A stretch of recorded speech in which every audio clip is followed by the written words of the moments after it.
প্রথম চ্যাপ্টার আরেকটা ইম্পর্টেন্ট কোশ্চেনটা দেখে সবাই কনফিউজ হয়ে যাবে, কিন্তু অ্যানসারটা খুবই সিম্পল হবে। কি বলছি, একটি 5 নিউটন ওজনযুক্ত ব্লক উলম্ব দেওয়ালে 12 নিউটন বলের দ্বারা চেপে ধরা হলো। দেয়াল ব্লকের মধ্যে ঘর্ষণ মানে 0.6, ব্লকের উপর দেওয়াল দ্বারা প্রযুক্ত বল কত?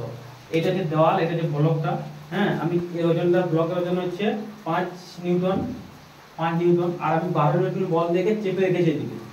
তাহলে বলছে দেওয়াল ব্লকের উপরে কত বল প্রয়োগ করছে।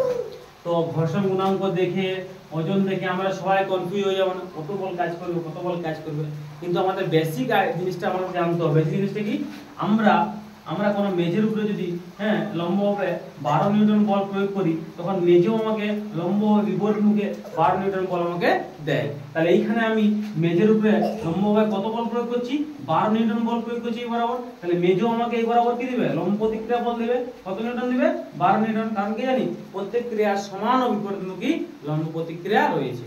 আমি যে দাঁড়িয়ে আছি, তাহলে আমি মেজের উপরে 90 ডিগ্রি অ্যাঙ্গেলে দাঁড়িয়ে আছি মেজের সঙ্গে। তাহলে আমি মেজের উপরে কত বল প্রয়োগ করছি? আমার যা ওজন সেটাই।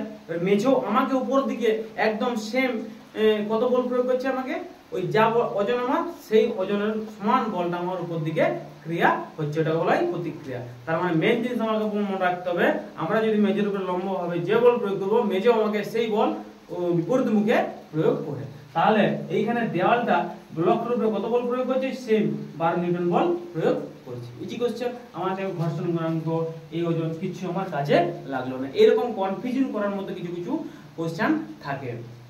Thank you. Subscribe my YouTube channel Gurukul Physics to get more and more video about NEET and JEE Physics.